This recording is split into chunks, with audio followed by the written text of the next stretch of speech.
नमस्कार, तुम्हा सर्वांचं @रिव्हिजन बुक MPSC UPSC मध्ये स्वागत आहे. या लेक्चरमध्ये आपण राष्ट्रीय अनुसूचित जाती व जमाती आयोग म्हणजेच national commission for schedule castes okay आणि national commission for schedule tribes या दोन आयोगाविषयीची माहिती बघणार आहोत.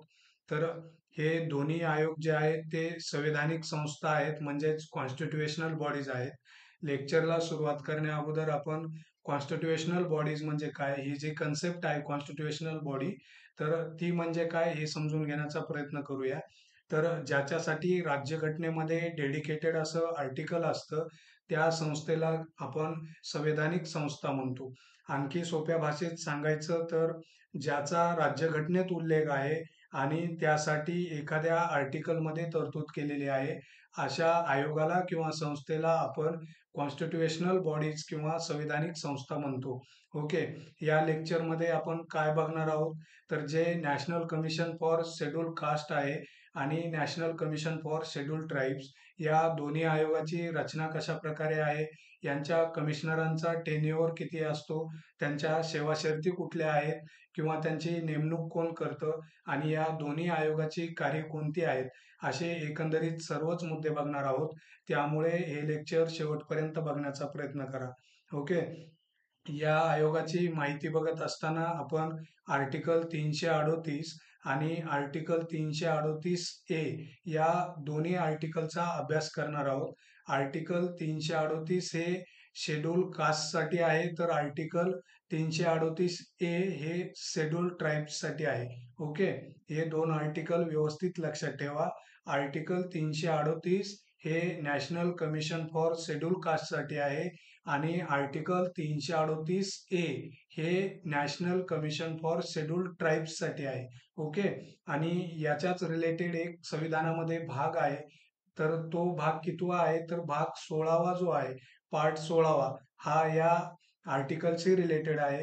आणि या भाग 16चं टायटल हे आहे की काही वर्गांसाठी विशेष तरतुदी, हे या भाग 16चं टायटल आहे. ओके, यानंतर आपल्याला हे माहित असणं गरजेचं आहे की काही आयोग आहेत ते कुठले आयोग आहेत जे की संवैधानिक आयोग नाहीत, ते फक्त वैधानिक संस्था आहेत. ओके, तर बघा, राष्ट्रीय महिला आयोग, त्यानंतर राष्ट्रीय मानवी हक्क आयोग, मागासवर्गीयांसाठी राष्ट्रीय आयोग, राष्ट्रीय अल्पसंख्याक आयोग आणि राष्ट्रीय बाल अधिकार संरक्षण आयोग, हे जे 5 आयोग आहेत हे वैधानिक संस्था आहेत म्हणजेच स्टॅच्युटरी बॉडीज आहेत.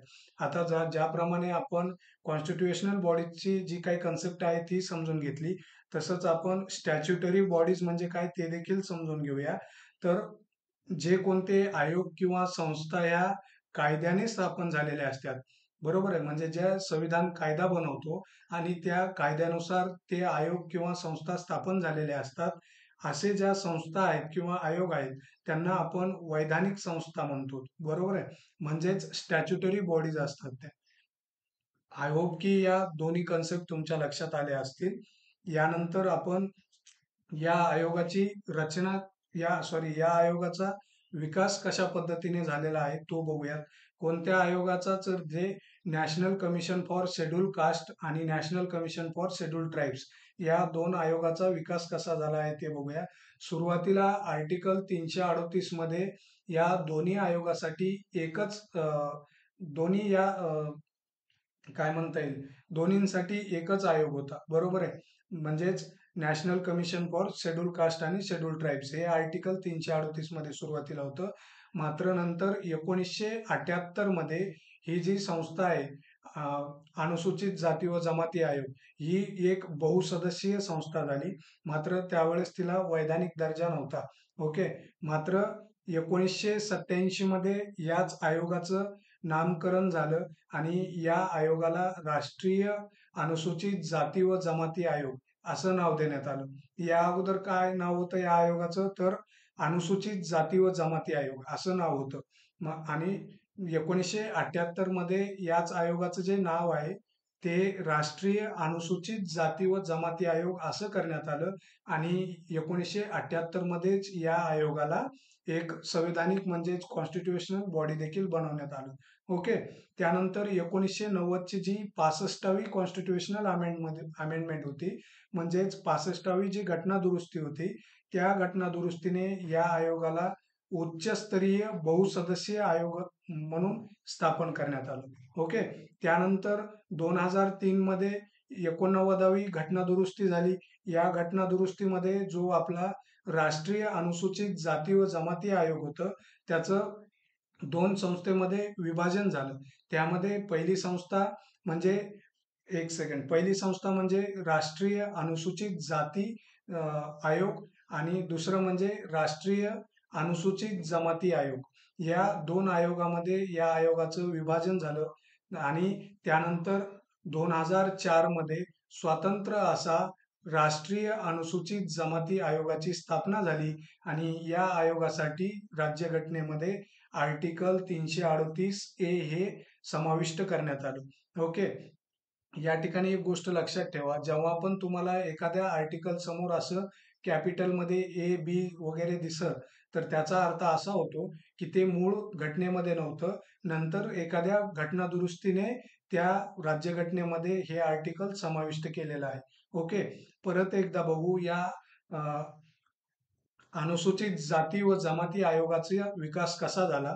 तर सुरुवातीला 1978 मध्ये हा जो अनुसूचित जाती व जमाती आयोग आहे, तो एक बहुसदस्यीय आयोग झाला. याचाच अर्थ काय होतो, तर 1978 अगोदर हा आयोग फक्त एक सदस्यीय होता. म्हणजे या आयोगामध्ये फक्त कमिशनरच असायचे आणि तेच पूर्ण काम बघायचे. ओके. मात्र 1978 मध्ये या आयोगाला बहुसदस्यीय आयोग केलं.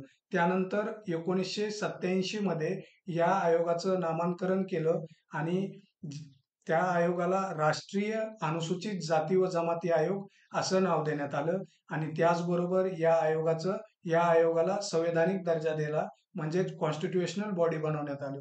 त्यानंतर 1990 मध्ये जी 65वी घटना दुरुस्ती झाली होती, त्यामध्ये या आयोगाला एक उच्चस्तरीय बहुसदस्यीय आयोगाचा दर्जा देण्यात आला आणि त्यानंतर मात्र ज्यावेळेस 2003 मध्ये 89वी घटना दुरुस्ती झाली, तर त्या घटना दुरुस्तीमध्ये या आयोगाचं 2 आयोगामध्ये रूपांतर केलं. म्हणजेच जे राष्ट्रीय अनुसूचित जाती व जमाती आयोग होता, या आयोगाचंच 2 आयोगामध्ये विभाजन झालं.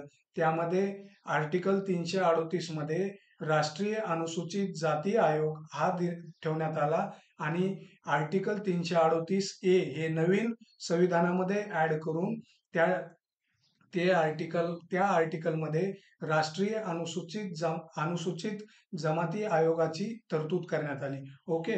आणि 2004 मध्ये मग नंतर हा जो राष्ट्रीय अनुसूचित जमाती आयोग आहे, तो स्वतंत्ररित्या स्थापन करण्यात आला.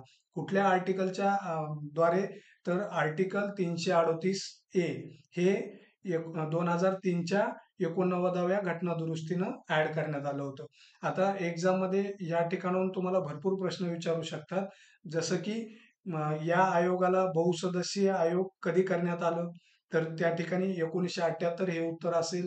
त्याचबरोबर या आयोगाचं जे नामकरण आहे ते कधी करण्यात आलं, तर 1987 मध्ये या आयोगाचं नामकरण करण्यात आलं आणि त्याचबरोबर या आयोगाला संवैधानिक दर्जा देखील 1978 मध्येच देण्यात आला आणि त्याचबरोबर हा आयोग उच्चस्तरीय कधी झाला, तर 1990च्या 65व्या घटना दुरुस्तीने हा आयोग उच्चस्तरीय आणि बहुसदस्यीय असा आयोग म्हणून याची स्थापना करण्यात आली.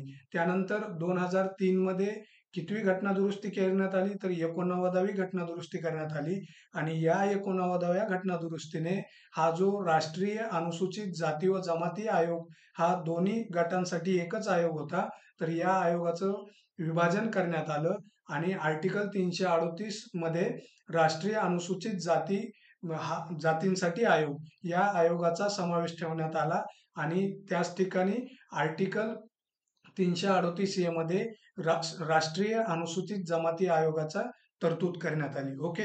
आणि हा जो आयोग आहे, जो राष्ट्रीय अनुसूचित जमाती आयोग आहे, तो 2004 मध्ये स्वतंत्र असा स्थापन देखील करण्यात आला. ओके. तर या ठिकाणी या आर्टिकल 338, आर्टिकल 338 हे त्यानंतर या आयोगाला नामांकन कधी केलं, संविधानिक दर्जा कधी दिला, 65वी घटना दुरुस्ती कधी झाली होती, त्या घटना दुरुस्तीमध्ये काय करण्यात आलं होतं, त्याचबरोबर 89वी घटना दुरुस्ती कधी झाली होती, त्यामध्ये काय केलं गेलं, आणि जे राष्ट्रीय अनुसूचित जमाती आयोग आहे म्हणजेच शेड्यूल ट्राईबसाठी जो आयोग आहे तो कधी स्थापन झाला. या सर्व गोष्टी तुम्ही लक्षात ठेवा, कारण याच गोष्टी सर्वात जास्त महत्वाच्या आहेत. ओके. यानंतर आपण या आयोगाची रचना कशा प्रकारे आहे ते बघूयात. तर या दोन्ही आयोगाची, दोन्ही कुठल्या, जे national commission for schedule caste आहे आणि जे national commission for schedule tribes आहे, या दोन्ही आयोगाची जी रचना आहे ती सारखीच आहे. ती कशी आहे ते आपण बघूयात. तर या दोन्ही आयोगामध्ये एक एक अध्यक्ष असतील, त्याचबरोबर या आयोगामध्ये एक उपाध्यक्ष आणि 3 सदस्य असतील.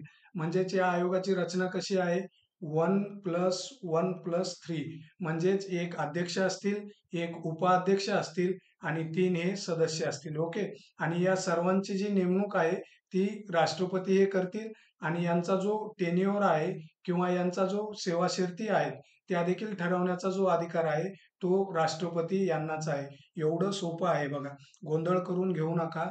व्यवस्थित लक्षात ठेवा.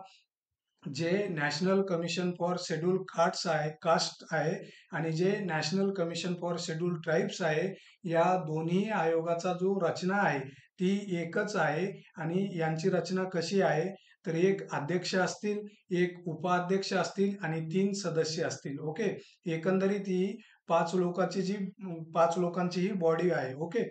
आणि या सर्वांची जी नेमणूक करण्यास कोण करतं, तर या सर्वांची नेमणूक राष्ट्रपती हे करतात आणि यांचा जो कार्यकाळ आहे आणि ज्या सेवाशर्ती आहेत ते ठरवण्याचा अधिकार देखील हा राष्ट्रपतींचाच आहे. यानंतर आपण या आयोगाची कार्य बघूयात. कोणत्या आयोगाची, नॅशनल कमिशन फॉर एससीज. ओके. जे काही शेड्यूल कास्ट आहेत यांच्यासाठी जो आयोग आहे, कुठल्या आर्टिकलमध्ये, आर्टिकल 338. ओके. हा जो आर्टिकल आहे तो नॅशनल कमिशन फॉर शेड्यूल कास्टसाठी आहे. आणि या आयोगाची कार्य कुठली आहेत ते बघूयात. तर पहिलं कार्य हे आहे की अनुसूचित जातीसाठी असलेल्या घटनात्मक व इतर कायदेशीर सुरक्षा उपाययोजनांसंबंधी सर्व बाबींची चौकशी करणे. ओके. जे शेड्यूल कास्टसाठी जे काही घटनात्मक गोष्टी आहेत किंवा ज्या कायद्यामध्ये गोष्टी आहेत त्यांच्या सुरक्षा उपाययोजनांसाठी ज्या काही बाबी आहेत त्यांची चौकशी करण्याचं कार्य हे या नॅशनल कमिशन फॉर शेड्यूल कास्टच्या जो कमिशन आहे याचं आहे. त्याचबरोबर त्यावर देखरेख करणे, त्याचबरोबर त्यांच्या कामकाजामध्ये मूल्यमापन करणे, त्यांच्यासाठी जे काही कामकाज केल्या जातंय त्याचं मूल्यमापन करण्याचं काम देखील याच आयोगाचं आहे. त्याचबरोबर अनुसूचित जातींसाठीच्या सुरक्षितेच्या उपाययोजना व अधिकार यापासून वंचित ठेवण्याविषयीच्या विशिष्ट तक्रारींची चौकशी करणे. म्हणजे जे काही शेड्यूल कास्टसाठी सुरक्षितेच्या उपाययोजना व अधिकार आहेत. ओके. म्हणजे ते पाठीमागे राहू नये म्हणून त्यांच्यासाठी ज्या काही उपाययोजना केलेल्या आहेत, त्यांच्याचे जे काही अधिकार दिलेले आहेत त्यापासून वंचित राहू नये आणि जर वंचित राहत असतील तर त्यांच्या ज्या काही तक्रारी आहेत त्या तक्रारींची चौकशी करण्याचं काम देखील याच आयोगाचं असतं. त्याचबरोबर अनुसूचित जातीच्या सामाजिक आर्थिक विकासाच्या योजना प्रक्रियेत सहभागी होणे व सल्ला देणे आणि केंद्रात व राज्यात त्यांच्या विकासाच्या वाटचालीचे मूल्यमापन करणे.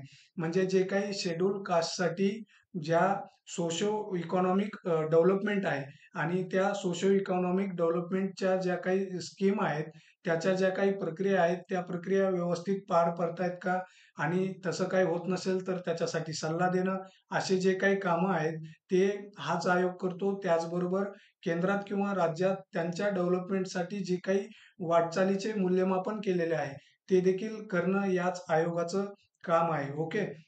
याचबरोबर सुरक्षा उपाययोजनांच्या कामकाजाबाबत राष्ट्रपतीला वार्षिक किंवा आवश्यक वाटेल त्यावेळी अहवाल सादर करणे.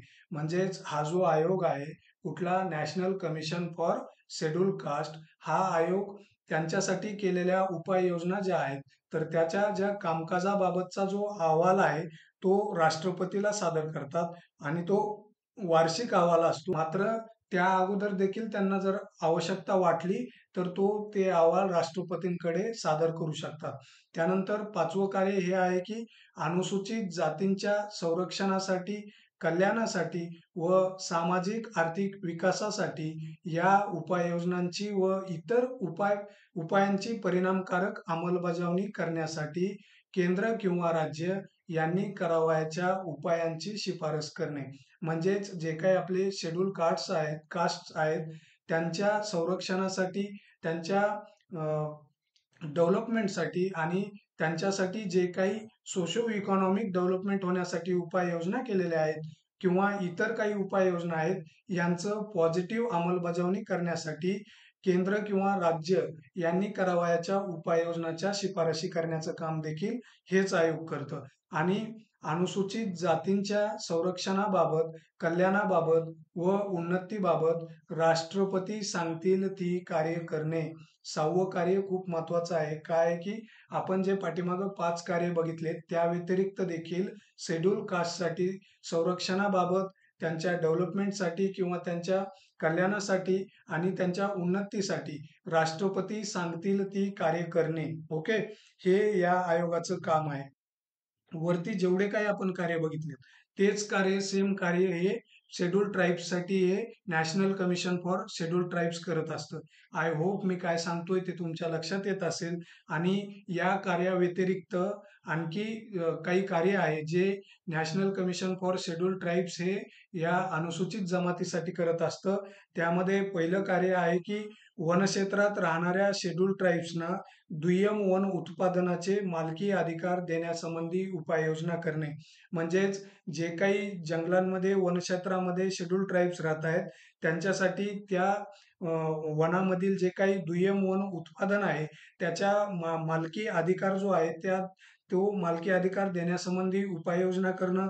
त्याचबरोबर कायद्याप्रमाणे जल व खनिज साधनावर आदिवासी समुदायाचे अधिकार सुरक्षित करण्यासाठी उपाययोजना करणं. म्हणजे जे काही कायद्यात सांगितलेलं आहे त्याप्रमाणे जल व खनिज साधनासंबंधी जे काही आपले आदिवासी समुदाय आहेत त्यांच्या अधिकार सुरक्षित करण्यासाठी उपाययोजना करणं.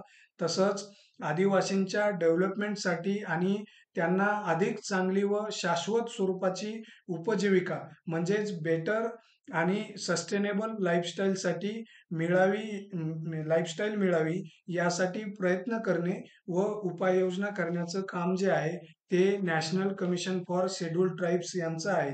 त्याचबरोबर डेव्हलपमेंट प्रोजेक्टमधून जे काही विस्थापित झालेले आदिवासी गट आहेत त्यांना सहाय्य व पुनर्वसनासाठी उपाययोजना करणे.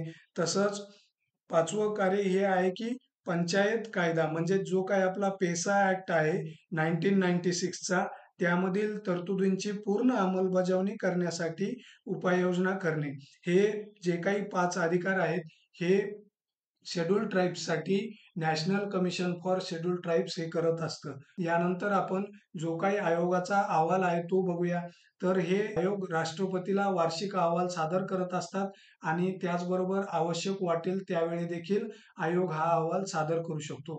त्याचबरोबर आयोगाने केलेल्या शिफारशीवर कृतींचे स्पष्टीकरण करणाऱ्या निवेदनासह असे अहवाल राष्ट्रपती संसदेसमोर मांडतात. म्हणजेच हा जो काही अहवाल आहे हा आयोग राष्ट्रपतींकडे सादर करतो आणि नंतर तो अहवाल राष्ट्रपती संसदेसमोर म्हणजेच आपल्या संसदेचे जे 2 सभागृह आहेत राज्यसभा आणि लोकसभा या दोन्ही सभागृहासमोर मांडतात. बरोबर आहे. तसंच या आयोगाचे ज्या काही शिफारशी आहेत त्या आपण बघितलं की त्यांचा अहवाल राष्ट्रपतीकडे येतो आणि परत जर काही एखाद्या राज्याच्या रिलेटेड त्यामध्ये काही शिफारशी केलेल्या असतील तर राष्ट्रपती तो अहवाल संबंधित राज्याच्या राज्यपालाकडे पाठवतात आणि मग राज्यपाल तो अहवाल त्या राज्याच्या विधिमंडळासमोर मांडतात. ओके, म्हणजेच सुरुवातीला हा अहवाल जो आयोग आहे national commission for schedule tribes आणि national commission for schedule caste हे जे दोन्ही आयोग आहेत हे आपला अहवाल राष्ट्रपतीकडे सादर करतात. मग राष्ट्रपती तो अहवाल संसदेसमोर मांडतात आणि ज्या राज्याच्या संबंधित हा काही तरतुदी आहेत, तर त्यासाठी राष्ट्रपती तो अहवाल त्या संबंधित राज्याच्या राज्यपालाकडे पाठवतात आणि मग ते राज्यपाल त्या राज्याच्या राज्य विधिमंडळासमोर मांडतात. ओके. आणि त्याचबरोबर आपण हे बघूयात की या आयोगाचे अधिकार कुठले आहेत. तर या आयोगाच्या अधिकारामध्ये कुठल्या गोष्टी येतात ते बघूया. कोणत्याही बाबींचा तपास करताना किंवा कोणत्याही तक्रारीची चौकशी करताना, आयोगाला खटला चालविताना दिवाणी न्यायालयास असलेले सर्व अधिकार विशेष तत्वाने मिळतात आणि ते कुठले आहेत ते आपण खाली दिलेलं आहे, ते आपण नेक्स्ट स्लाइडमध्ये बघूया. मात्र या वाक्यावरून काय लक्षात येतं रे, तर हे जे आयोग आहे, तर या आयोगाला एक क्वाशी ज्युडिशियरी असा अधिकार दिलेला आहे. म्हणजेच हा आयोग एक दिवाणी न्यायालयाप्रमाणे काम करू शकतो. ओके. त्यामध्ये कुठले अधिकार आहेत ते बघूयात. तर भारताच्या कोणत्याही भागातून कोणत्याही व्यक्तीला उपस्थित राहण्याचे आदेश काढणे व त्यांची अंमलबजावणी करणे आणि शक्यतेवर त्याची तपासणी करणे. त्याचबरोबर कोणतेही कागदपत्र शोधून काढण्याचा व सादर करण्याचा आदेश देणे, तसंच प्रतिज्ञापत्रावर साक्ष घेणे आणि कोणत्याही न्यायालयातून किंवा कार्यालयातून सार्वजनिक नोंदीची कागदपत्रे मागवणे. तसंच 5वा अधिकार हा आहे की साक्षीदार आणि कागदपत्राच्या परीक्षणासाठी उपस्थित राहण्यास आदेश देणे. तसंच 6वा अधिकार हा आहे की राष्ट्रपती ठरवतील त्याप्रमाणे इतर कोणताही मुद्दा. ओके. एकंदरीत हे 6 अधिकार आहेत. त्याचबरोबर अनुसूचित अनुसूचित जातीवर परिणाम करणाऱ्या सर्व महत्त्वाच्या धोरणात्मक बाबीवर केंद्र सरकार व राज्य सरकार यांनी आयोगाशी सल्लामसलत करणे आवश्यक आहे. म्हणजे जर एखादं तुम्ही जर कायदा बनवत असाल अनुसूचित जातीवर किंवा अनुसूचित जमातीवर, ओके, तर त्यासाठी केंद्र सरकार व राज्य सरकारांनी या शेड्यूल ट्राईब्ससाठी जो आयोग आहे आणि शेड्यूल कास्टसाठी जो आयोग आहे त्यांच्यासोबत सल्लामसलत करणे आवश्यक आहे.